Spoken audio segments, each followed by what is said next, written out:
Nerds are back, and we are going out of sync a little bit today with a special episode.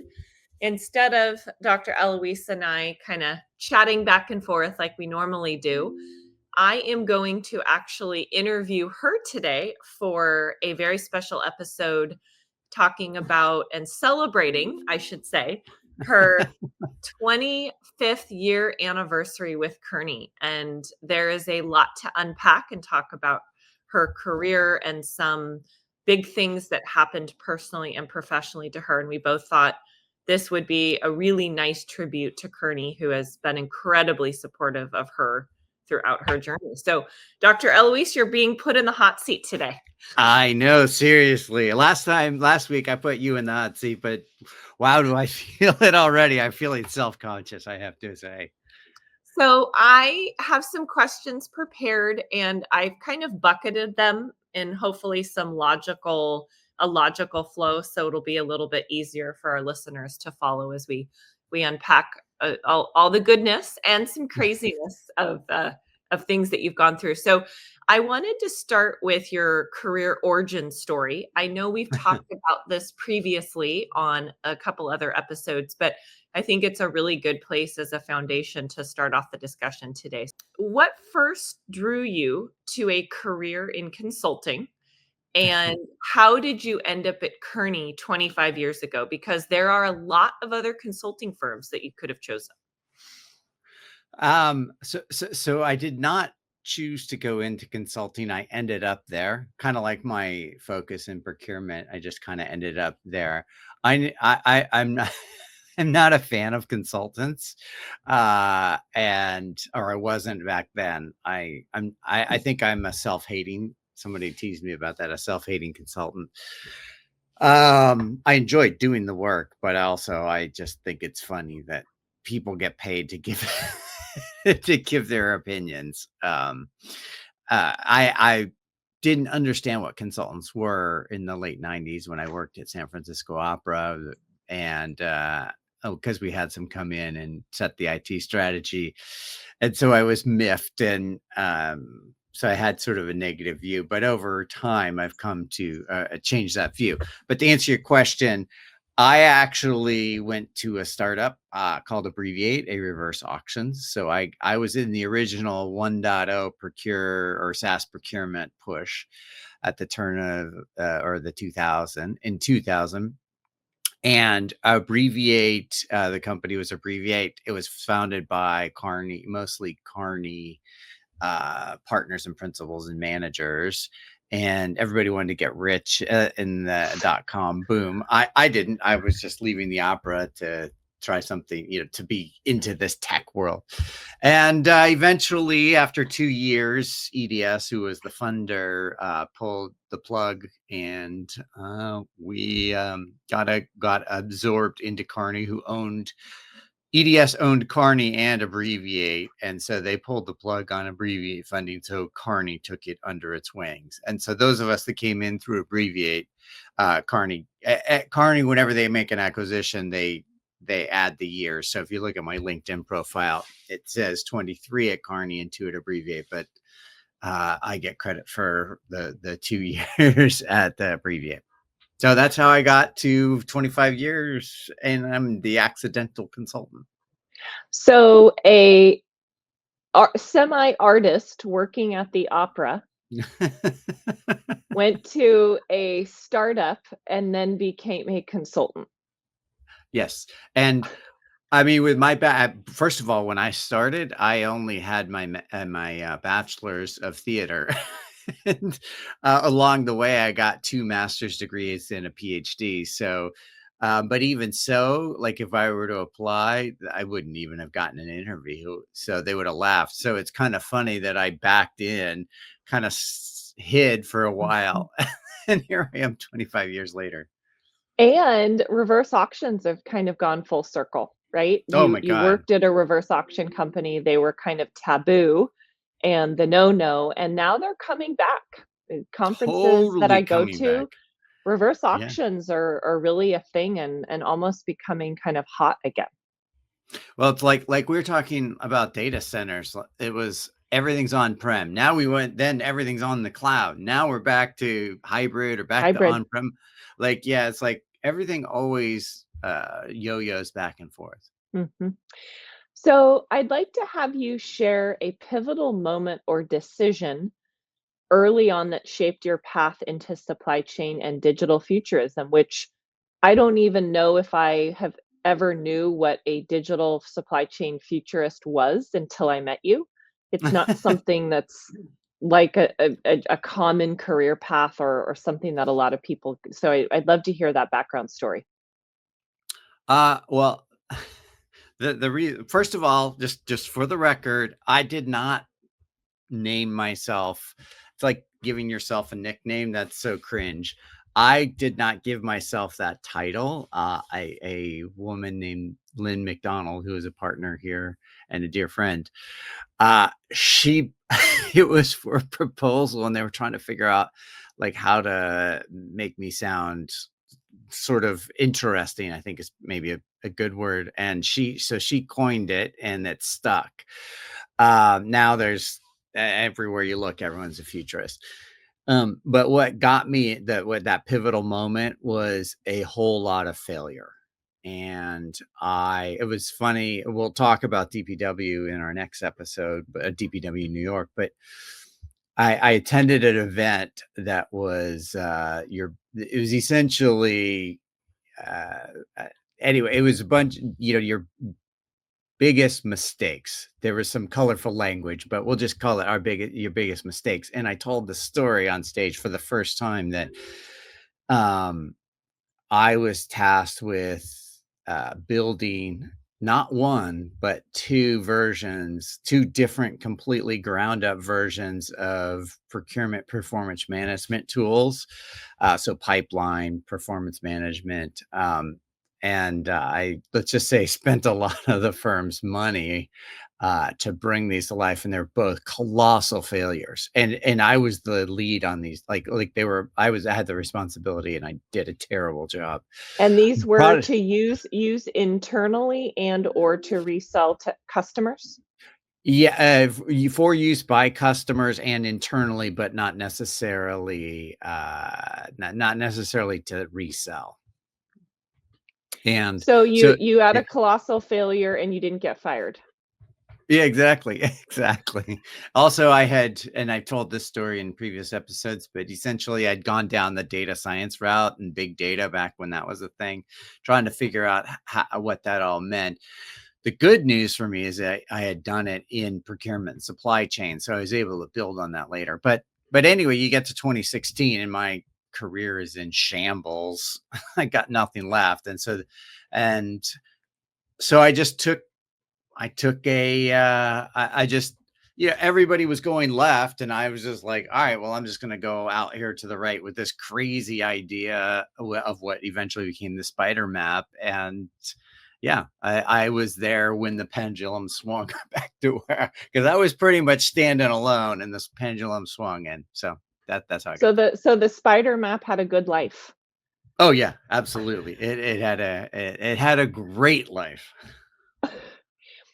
So something that I always think about when I think about consultants is kind of a cringe good old boys culture, Yep.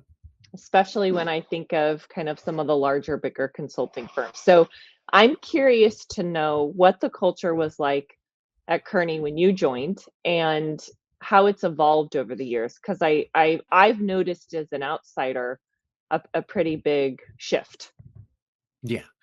It was for years. I mean, when you've been in a place like I have for as many years as I have, you see the cultural changes, and maybe not at first, but for many years, maybe upwards of 15 years, my experience is watching it as an old boys club or a bunch of old rich white guys.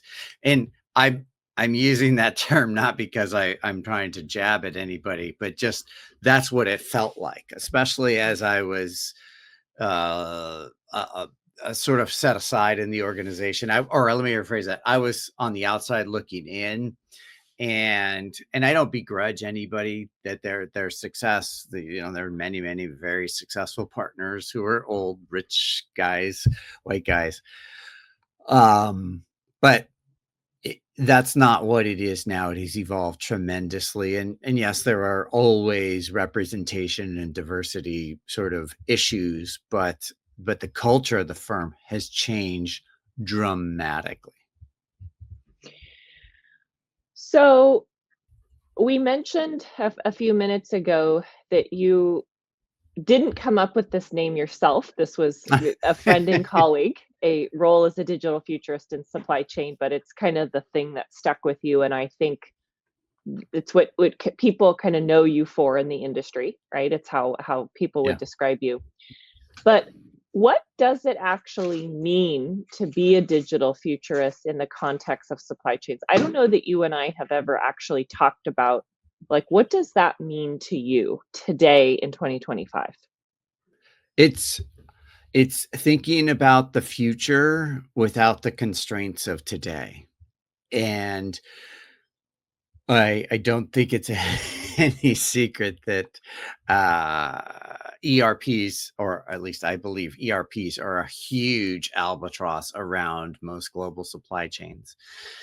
And that, so if you could just step away from that albatross for a moment and think about where we could go, and this is why I did sort of highlighted Amazon in my last book, is that's kind of what they did. And so as a futurist, I really try to think about, or at least as a digital futurist, I try to think about how we could evolve our our companies and even society, dare I say, sometimes, if we were to truly adopt digital. So it's just working without the constraints of today. Which is really freaking hard. Yes, but I also anchor, like I talk about, I paint a future vision, but I also anchor where we are today to get there.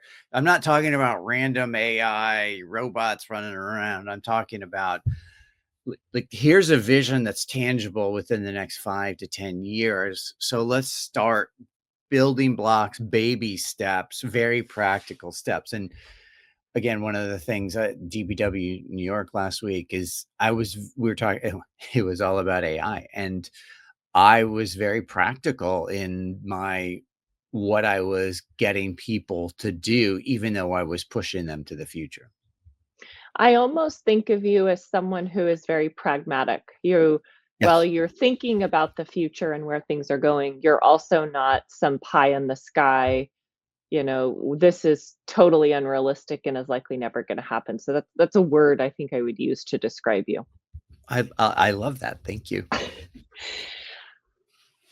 How have you seen technology most radically transform global supply chains in your career? I don't mean to be flip, but I haven't seen it yet. Everything has been a promise, the promise of RFID, the promise of IoT, the promise of blockchain, the promise of SaaS supply chain, and we're even at the promise of AI. I haven't seen anything do it, so I think we are still reactive, and we Mhm. still have a ton of work to do, which I find exciting. Like, let's roll up our sleeves and do the work, but I haven't seen that technology yet. It'll be interesting as we do an episode someday, many years in the future, a retirement episode. We'll have to come full circle and see if how you answer that question several years from now. I don't know if I'll ever retire, but also I'm not sure how long I can keep this up. But What emerging trends or technologies excite you most about the future of supply chain? okay, so the obvious answer is AI, and I want to set that aside. I believe in AI. I love AI. I talk about nothing else but AI. But I'll set that aside because it's too obvious. I am excited about anything that eliminates ERPs. I think I just teased that a moment ago. But I also, the one that it really gets me out of bed and gets me excited, which is sort of random, but it's any solution that gets suppliers or gets the bulk of our suppliers out of our transactional system. So think about any enterprise. They have Mhm. 10, 30, 50,000 suppliers, and all those suppliers are onboarded and in some sort of core enterprise system, even if it's just for payments and invoices. I want tools, and I love tools and solutions that get the bulk of those suppliers out of the core enterprise systems and set up in a third party intermediary. So those of you familiar with Candex, that type of solution, I just gravitate to, because I think when we talk about supply chain security, that's going to be the winner right there. That will reduce our risk. I don't have a number to quantify, but it's got to be at least 10% or 10x. I don't know. It's a big number of improving our security posture. Very interesting. Not the answer I was expecting. Oh, what answer were you expecting? I'm curious now. Um, I didn't think one, I didn't think you would give a specific company, right? So that's a big shout out to the folks at Candex. And we've actually not really talked about the whole idea of moving suppliers from transactional through a third party. So maybe another episode for us to dive in and talk about that model and kind of Yeah, what companies are doing there. yeah. So just to highlight that, yeah, I talk about the concept often, and by the way, there used to be another competitor to Candex, but they closed up shop. But so I would highlight them too. But I was having breakfast with a couple of folks at DPW, and I didn't know this, but they were investors in Candex. And when they said that, I'm like, oh my God, I love that Candex. And again, it's more about the concept, although I think Yeah. Jeremy and the team there have done an amazing job. But I'm really fixated on this. So you could sense my excitement growing. It's like, and those of you watching on YouTube, you can see my hands gesticulating all over the place. But if you have 50,000 suppliers and you take 49,000 out, like now that's a manageable number. And it just strikes me as so bizarre that you have 50,000 suppliers hitting your system and they're totally unmanaged. It just seems like this, like, anyway. Yeah. So Yeah, and in some cases, it's many more than 50,000. yeah. Oh, yeah. No, yeah. I have a client with over 100,000. It's like, I just like it. It's just my mind can't wrap its head around that. Yeah. All right. So I want to change topics a little bit and talk about key relationships and influences. I think this is always really interesting to me to hear who and how people are shaped into the person that they become, especially as it relates to their career. So I want to start with who has been the most influential person you've met during your 25 years at Kearney, and what impact did they have on you? There's way too many to list, and then there's going to be a number that I will highlight in the next set of questions. But um, I was inspired by a gentleman by the name of Tom Slate, and most of us are too young. But he when I came in to Kearney, he was a partner, and sort of he was there for a couple of years, and then as more of a senior partner. And but Tom is well known within ISM. He was on the board there for many years. I feel like there might be a Tom Slate Award at some point. He was that pivotal, and what I loved about him is he like in the when I came into Kearney in the mid 2000s, he was the one that everybody looked up to and talked about and could open any door, especially with these very senior clients. And he was the most humble guy. And I just always admired him because I was a lowly nobody. And he would talk to me as if I mattered. And I never forgot just how humble and down to earth he was. And and I would just also point out that in 2004 before Carney bought itself back from EDS. And there was a lot of, as you probably can imagine, a lot of drama running around amongst the partners and a lot of negativity. I don't know if the negativity was on Fishbowl or where it was, but it was a lot of negativity. And Tom wrote a note to the entirety of AT Kearney at the time and basically said, this is why I'm excited to be at Kearney. I forget exactly what it was. And I still keep a copy of that letter today because I was so impressed, and pretty much all the negative, I'm sure there was still negative sentiment, or Yeah. drama, but it all stopped after that. And I was always impressed by that. And so anyway, like that's the most influential person. Then of course, I think my mentors, Joe Rodabach, Kali Khan, and it really sort of John Blaskovich, they were sort of the ones that shepherded my career, especially when I was having some trouble. And then and finally the lead of our Americas, Carol Cruikshank, who's really certainly post transition always been in my corner. Can you share a story about a time when a client or colleague taught you something unexpected that changed your perspective? Yes, the guy that stabbed me in the back taught me a very valuable lesson. It was sort of a two-part lesson. One, I had overextended myself, so I was vulnerable to getting stabbed in the back. And also I was reliant. I didn't have the core skill that I needed, and I was reliant on him and others. And I think about this all the time. So when I when I crashed my career into the ditch and sort of stepped back out and walked down the road, I vowed I would never walk into a room not being able to know and do everything within my skill set. So when we talk about source to pay systems, I have gone through in exquisite detail to talk about and understand and define every component that goes into a source to pay system. So I do not ever show up in a meeting and I can't explain something. And so I never attend a meeting if they want to talk about, I don't know, sales systems, because I know nothing about sales systems. And often in consulting, and certainly back in my career, I would do that. I'd wing it. And this guy taught me by stabbing me in the back. He taught me to focus on my one thing, be really good at it, and get rid of all the other noise. Interesting. I wonder if the backstabber will listen to this episode.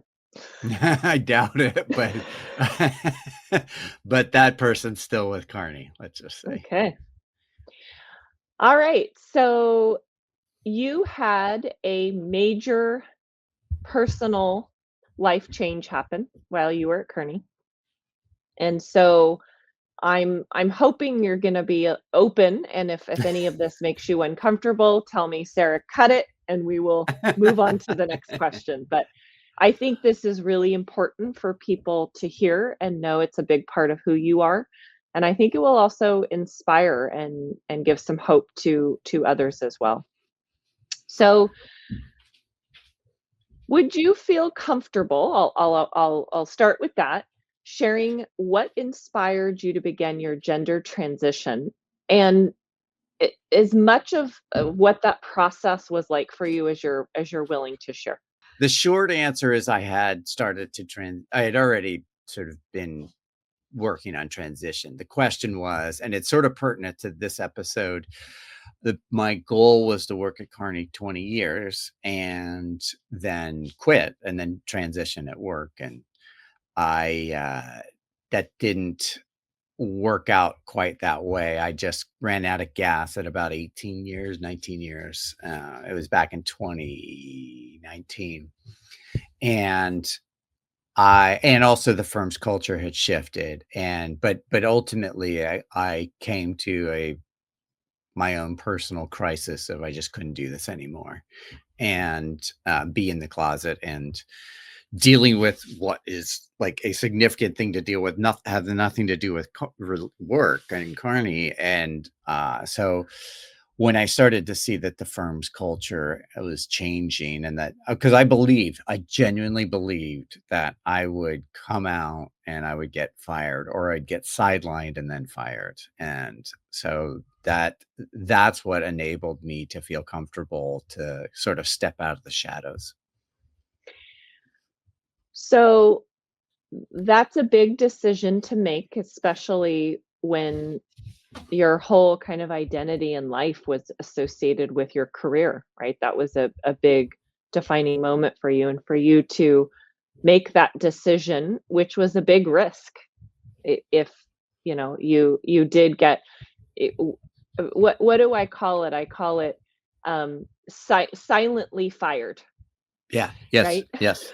And that, um, by the way, that happens just with regular people, like non-outsiders. So yeah. yeah. So you decided that you were, and when we're talking about transition, just for clarity, we're talking about gender transition. So you decided to do this. I'm sure there was a lot of emotional things that you had to go through to be able to have conversations with people to even talk about this and take the time off to be able to process. What role did Kearney play in supporting your transition? Because that's a big change for the firm, not only for you, but education, I would say, across the board for all Kearney employees globally. Yeah. Well, first of all, well, it's funny. I've been writing sort of my biography, not to publish it, just to sort of document it. Uh and I have a whole section on this question. And it's the title of it's like doing the right thing. And Carney stepped up in unimaginably great ways. They supported me in ways that I didn't even know I needed. And you're right, they were new to it. Well, as we came to find out later, all of our clients had been dealing with this kind of stuff for years, but Carney hadn't. And there's a junior person in Australia who had just like was a few months ahead of me, had sort of started to come out. And and so that helped me a bit, but we are very geographically centric. Mhm. So certainly for the Americas, and I do a lot of work in Europe and the UK, it sort of caused, there was a lot of education that had to Mhm. happen. But so on one hand, it was education, but then the firm set up a group of 8 partners. So I'm going to list them out now. Jeff Hewitt, Lynn McDonald, Jane Wanklin, Tiffany Hickerson, Rhodey Wing, Jerry Cacciati, Botchel, Cool, Stephanie Foley, and I hope there wasn't any others. But the firm put that group together to make my transition as seamless as possible. And it was. I mean, because not only did you have to tell everybody internally, but you had to tell everybody externally and clients, and like all of that has to be managed. And by the time I sort of like came out, I was exhausted. So this team took the onus of the work and really did a lot of the communication. And I will always be grateful for that. And who was the mastermind internally at Kearney that had the sense to do something like this? Was this like an HR initiative? And Yeah. they So I, kinda figured out, we've gotta handle this and do this the right way, because even something as basic as a committee like this is not something that everyone just does. well, yeah. So this ran through HR. So, the head of I originally went to the head of global HR, but then it got cascaded down to the head of the Americas HR. So this woman named Stephanie Foley, who I absolutely adore, shout out to her. She quarterbacked the whole thing, and the first thing they did, because Carney works with other consulting firms, they brought in a consultant who Mm. specializes in gender. Um, and transitions at work, and sort of women in the workplace, and queer issues, and et cetera, et cetera. And so Stephanie brought in this consultant named Audrey. It's funny enough, we talk about, sometimes I do solo performance. I ended up doing a performance with Audrey's mom, which is so crazy. Like, it still breaks my head to think about that. But anyway, Stephanie quarterbacked the whole thing, and she just did an amazing job. Shout out to the value and importance of HR. Sometimes it's kind of shoved to the side as a non-critical function, and I think this is a shining example of the importance of HR. And just, yes, and great sort of leadership and culture to say, you know what, we have kind of a gap here. This is happening. Let's rally behind this and make it successful. And the firm did. What advice would you give others, whether they're in consulting or not, who are considering transitioning? Oh boy. I will only speak for myself, that I wish I would have done it sooner. And part of it is I just didn't have the confidence and that it would go right. I genuinely believed that I didn't. Like again, I genuinely believed that I was going to get sidelined or fired or whatever. So I just say, really take a critical look. And then the other thing is, I didn't really have a lot of trans folks I could reach out to. There's a lot more that are public now that certainly it's been since 2019, a lot more visibility, and reach out to somebody. I actually, right before I came back, we were still in the planning phases. Goldman Sachs, there's a trans woman. There was an article written in, like, I don't know, the New York Times or something, talking about her transition. And so that article helped as well. So, but yes, just find somebody to reach out and talk to about it. To me, I call that as find your people and find Exactly. your community. Yeah. All right. So I think it would be useful. I'm going to do a bit of a transition again here for topics, and talk about some of your lessons learned and the legacy that you're hoping to leave, because you've had a very non-traditional career. And I think one of the things that also makes you unique is you are a very critical thinker. You don't just go along with the status quo, and I think not everyone is comfortable doing that. And I think that's Yeah. something that you've learned to do and acquired that skill set and that ability over the years, and I think that's something that people can learn from you. So most valuable, and just pick, maybe highlight like one or two valuable lessons you've learned during your career, that if you were, looking back and saying, I want to give this one or two pieces of advice, what would that be? I would be network like crazy and just meet people. And one of the things I like about DPW and other certain conferences is just connecting and meeting people. And as a leader now, sort of, or as in somebody that's becoming an older person, I try to make myself available to absolutely everybody, because I want to help them. But building networks and making connections, that's it right there. And I think the other thing that I learned along the way by accident is self-care. And nobody else is going to believe in you as much as you will believe in yourself. And that's what you got to get to. There's just no doubt in my mind. What are you most proud of? Oh, surviving. Well, actually surviving for sure, but well, I should say my longevity at the firm. I mean, I'm somebody that went to junior college. I think we talked about in our first episode. I spent the entirety almost of my career on my back foot, on my heels, trying to catch up to people that were vastly smarter than I was, more experienced, more confident, more worldly, et cetera, et cetera. And so, I'm proud that I kept coming to work, and showing up is, and back to the advice, showing up is 50% of the battle. And we convince ourselves that, for all the reasons we're wrong, or we're not good enough. But if you just show up, that's 50% of it.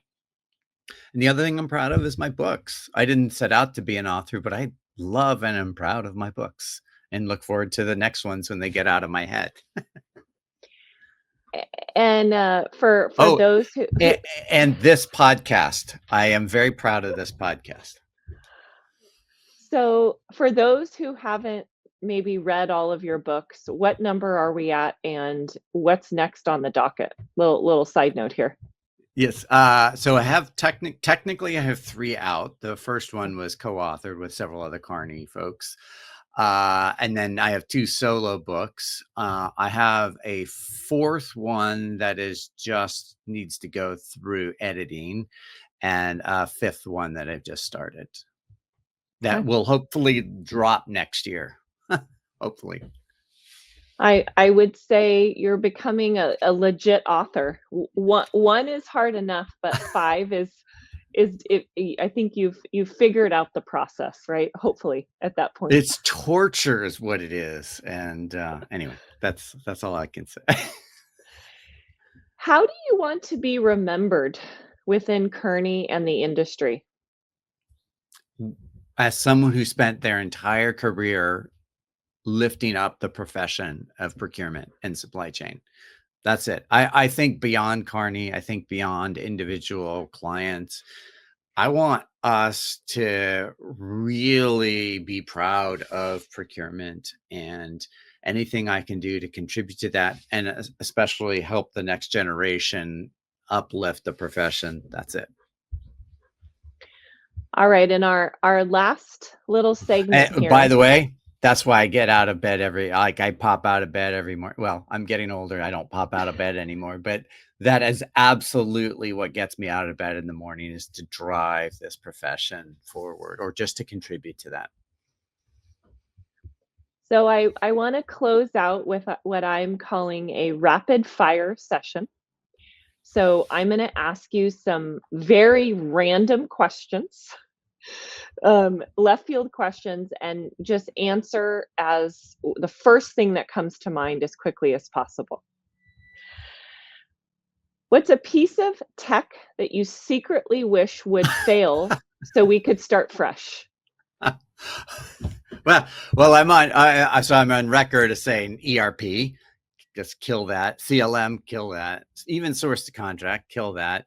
CRM, I think, kill that as well, because I actually don't think that, anyway, that's a whole other thing. Since I'm on record with hating all of those things and wanting them to fail, let me go pivot to, can we get rid of this whole virtual reality, Oculus, things over your eyes? I'm sorry, that's never gonna, I don't know what VR will look like, could look like, but no, I'm just done with that. Get rid of that too. If your career were a supply chain product, what would the label say? Handle with care.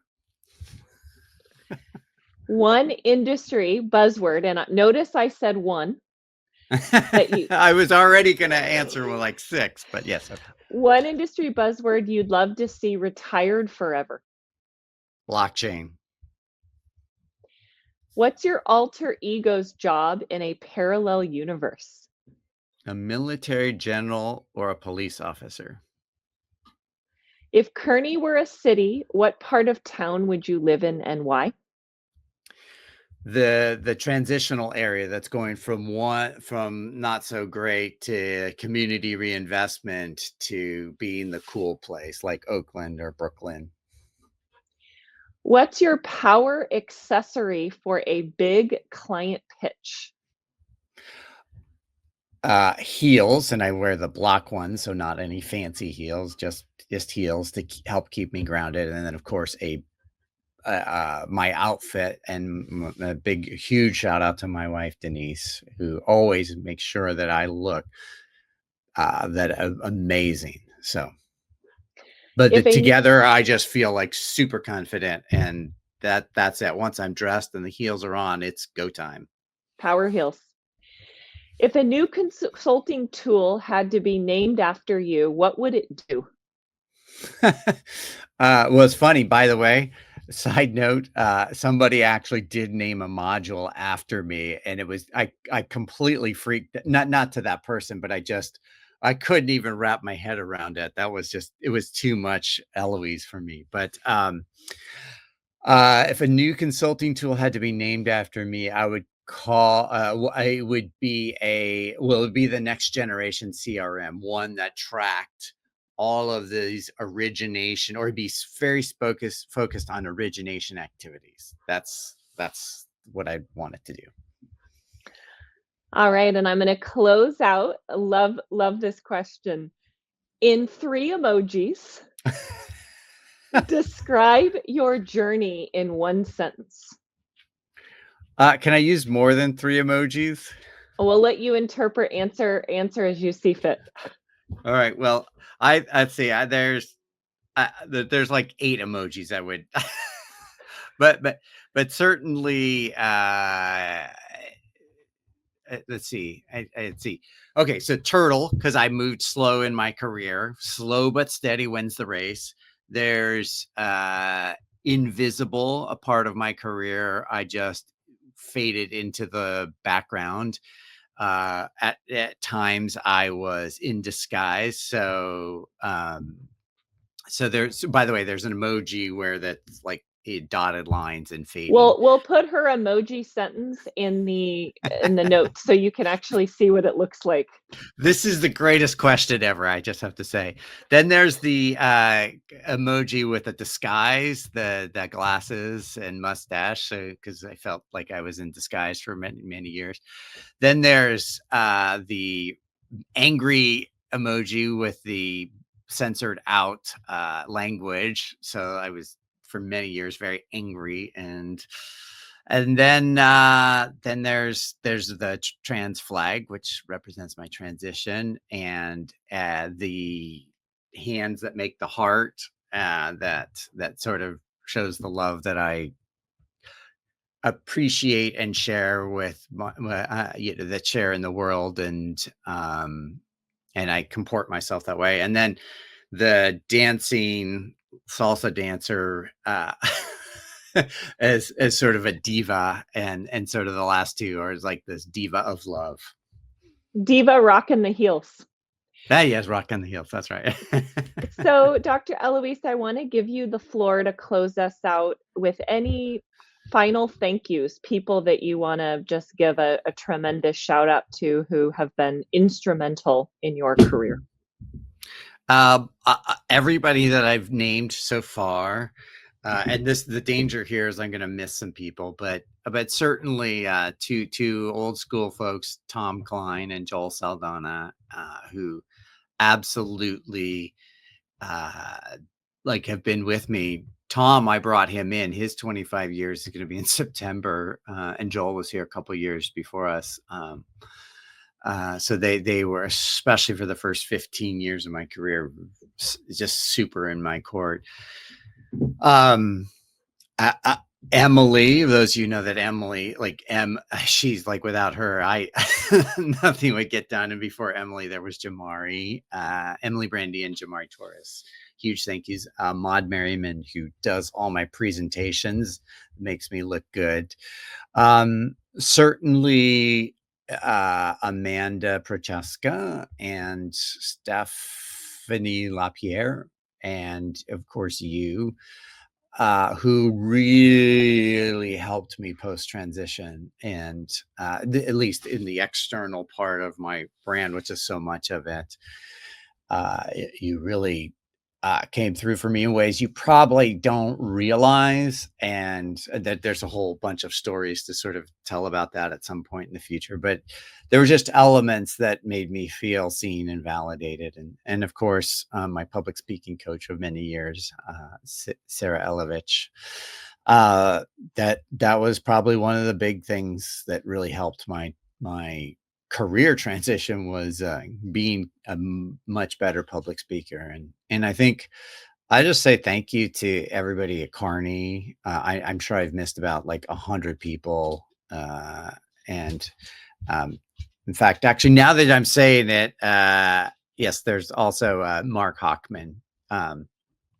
He was on my transition team, and I missed him. I knew I was missing somebody, and so he's been a big influence and a big help in my career. And I just also want to thank everybody at Kearney.